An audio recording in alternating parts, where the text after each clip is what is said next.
Well, welcome to episode 2 of Parlor City Voice. I'm Mayor Scott Mentzer, and tonight I've got a special guest with us. Tim McCormick has joined us, and today we're going to talk a little bit about an event coming up this Friday. We are reintroducing the lighting up of downtown Bluffton, downtown Parlor City, with Christmas traditions. And you know, Bluffton now has been instrumental in revitalizing the downtown, and Bluffton now stands for New, Old, Wonderful. Right. And this is kind of appropriate, Tim. We've got something new in this event, but it's bringing back something old, and we certainly expect it to be something that's particularly wonderful. And you brought about this idea. Maybe tell us a little bit, how did this come about? I really don't know, but I was they just told me today that I had my first meeting with the former mayor, John Wicker, on April 18th, 2022. So it's been 3.5 years in the making. Yeah, that's amazing. When you said that, it just doesn't seem like it's been Right. that long. And over the course of when that all started, I asked Larry Pieper his idea on that, and he said, well, we'll just do a golf outing to raise some money. And it started from there, and we didn't realize just how hard it is to go out and knock on doors. And, you know, things are a little tough nowadays, but people were very generous on getting their money. And we did 2 golf outings. We've, trying to think what else we had going on. The 2 golf outings, we raised almost $12,000 there. But in the whole course, we raised over $58,000. And we've spent $55,000 on all the new lights, the new Christmas tree, and that exceeded your goal. I mean, absolutely it originally, did. You had set a goal much less than that. Right. And then the money just kept coming in, and we just kept getting more and more lights. And so Johnson Street never had lights on it before. Now we got lights on Johnson Street. So I think I can remember a council meeting where you came to give an update on where you were at fundraising. And I think I asked you guys, I said, well, if you can exceed your goal, is there some other things that you might want to do? And in fact, that's what's happened. Right. And part of those other things is Johnson Street. Right. And interestingly enough, in the last council meeting, we had someone come to the council meeting and specifically wanted to ask about the lights on Johnson Street, because those weren't originally in the plan. Right. And the question was, what are those lights? They're called a sprig, and I just looked it up, and it's a sprig of holly. And so I'm assuming it just has something to do with the Christmas season. And so we can put to rest the idea that they're antlers. They're not antlers. They're not antlers. So it's a sprig of holly. Maybe a sprig of mistletoe. It could be. So in case there's any romantics out there who want to stand underneath the sprig, call it mistletoe, call it whatever you want. Right. But Johnson Street will be lit up for you. Right. But once this got rolling, well, I got Larry involved, and we didn't know where to go from there. Our wheels were spinning. We didn't know what to do. So we asked Chuck King to come on board, because Chuck knows a lot of people. And then Chuck suggested Brenda Jackson, and I went and asked her, and she was willing to be part of the committee. And then with that, Brenda asked Aaron Pribble, and with Aaron, she come on board with Christy Lockwood, which she's the branch manager of ProFed, and Kira Lee, which is the branch manager of Three Rivers. And we still felt like we needed somebody else, so we had one of our larger donors said that he would give generously if we could get Steve Stauffer involved. And Larry and I met Steve on the Courthouse Plaza one Saturday afternoon, told him our idea, and then he thought about it. He called us and said he's more than willing to come on board. And then since then, Chuck has stepped down, and we replaced him with Joe Ayers, which he's going to be Santa Claus. Right. And then Travis Barnes and Brad Penrod sat in on a few meetings, and we elected Travis Barnes to be part of the committee, and he has just been a big super help on this. And Travis and Brad are both from the city electric department. Yes. So let's talk about that a little bit, because they've been instrumental in really working with you guys to get this going. So let's talk a little bit about what Brad and Travis has done from the electric utility. Okay, I'm not sure about Brad, but I know Brad has brought some ideas of how to store the lights, and once we got them in place, and then Travis by himself switched all the bulbs on all the buildings downtown, which is over 10,000 bulbs. one at a time. And we switched them from the old incandescent Yep. bulbs to now LED bulbs. LED bulbs. And I think what people are going to find is those bulbs are significantly brighter. Brighter, and they're going to save the city a lot of money. He told me just the block with the American Legion, the Republican and Democrat headquarters, on around Market Street, that used to be on 3 circuits running 60 amps. And now it's down to 1 fuse and 1.2 amps. Yeah, wow, that's amazing. Yeah. But I can't wait for people to see the difference, because I Right. think it's going to be dramatic. Right, I think it is too. I just think it's a great thing. Like I say, I know I'm missing somebody along the way here, but you know, we've had so much help that it's just unbelievable. So let's talk about the history of this a little bit. Mm-hmm. So this has been a long tradition in Bluffton. We paused it in 2019, I believe, due Mm-hmm. to COVID, and since then we haven't brought it back. Right. So you approached the mayor to have the conversation.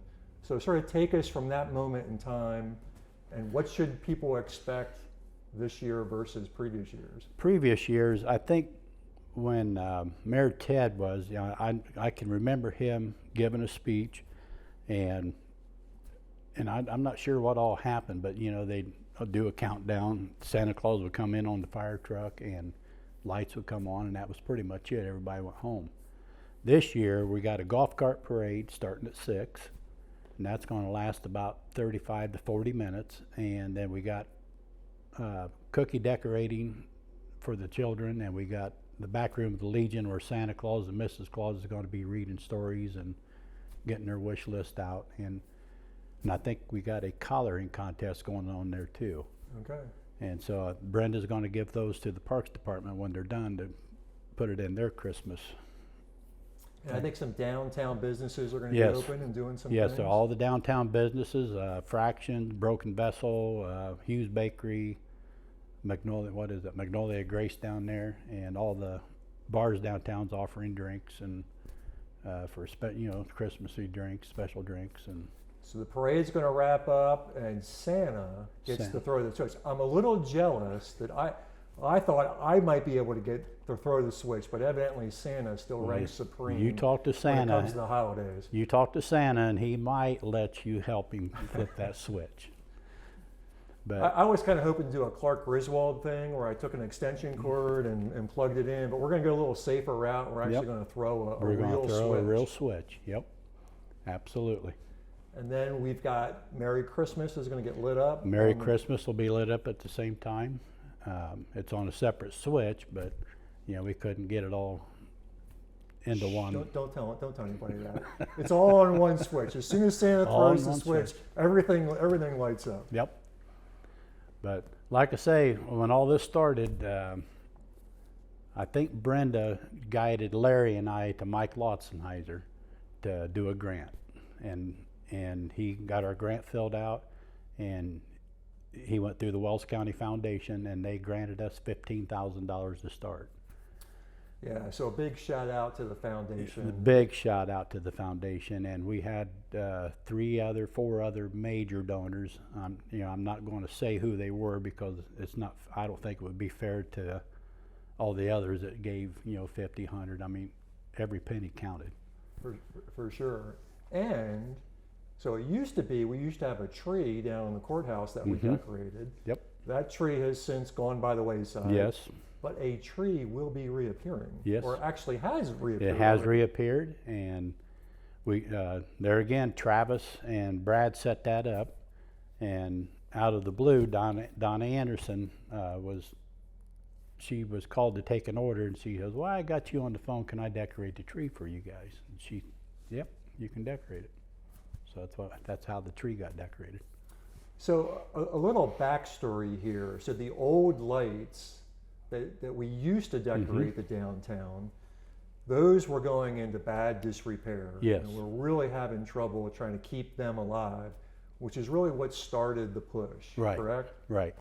And the old brackets, these things were made out of 1-inch steel, and they were very heavy. The brackets were rusting out, and they had rope lighting on instead of the LED, and rope lighting is hard to find anymore. And we went to Pearston, Larry and I, and we went to Pearston. That's where they was actually made at. And when they was made, they was only supposed to last 5 years. Last year was the 29th year that we used them. So we got an extra 25 years out of them almost. Yes. And with that being said, at Main and Market, we did take 8 of them and had them repurposed. D&B Sandblasting in Uniondale donated their time to sandblast the lights, and Edge Manufacturing donated their time and material to powder coat them. And then we took them down to Marion where the lights were made, and they put new LED lights on them. And I don't know how much people really appreciate. I mean, those lights, those particular lights were really heavy. Mm-hmm. And the electric department is the one in charge of putting all those lights up, bringing them back down, storing them. These lights, much lighter and much easier to handle, much easier to store. Where it used to take, I think, 2 guys to put those old snowflakes on because one guy had to hold it while the other guy bolted it. Over the course of the summer, Travis Barnes, he put all the new brackets on the light posts. They stay on there all year long. And these new lights, you just set them in there and plug them in and you're done. So it just takes actually one person. Yeah, I watched Travis this past week there. He would go along, set them on the post, and another guy come along and just set them in there and done. So Tim, again, I want to thank you for coming and joining us and telling us the backstory here, and looking forward to getting everybody downtown. And hopefully we'll have a great event. It is supposed to get a little colder. Yes, it is. So we would encourage people to embrace the coldness. Yep. It's all part of the winter theme. Come on down. Let's have a great time. Once again, let's give kind of a shout out to those who have helped you along the way. I'd like to say my committee consists of Larry Pieper, Brenda Jackson, Aaron Preble, Christy Lockwood, Kara Lee, Steve Stauffer, Chuck King, and Joe Ayers, Travis Barnes. And like I say, I know we got a couple that are going to be stepping away from the committee, so we're, I'm going to stay on. I'm hoping we get other people to join us, maybe an organization to join us to keep this thing going and make it bigger and better every year. Well, it's one more example of how generous this community is. Yes, it is. And when we have a need, people step up. Yes, and they do do. great things. Yes, they do. And Tim, I want to thank you for coming up with the idea. I don't think we've clearly sorted out how and why you came up with the idea, but we're thankful that you did. We want to thank everyone that's involved. Yep. And I'm looking forward to being out there with Santa Claus and watching them throw the switch and having a great, new, old, wonderful time. Yep. Back out on the Parlor City Plaza. Right. So with that, we're gonna take a break. I do want to give a shout out to the Bourbon MD for providing the studio here for us to broadcast this podcast, and the Felger Heart, the sponsor of this broadcast, and their continuing support in upcoming episodes. Again, thanks a lot, Tim. Thank you. I appreciate it.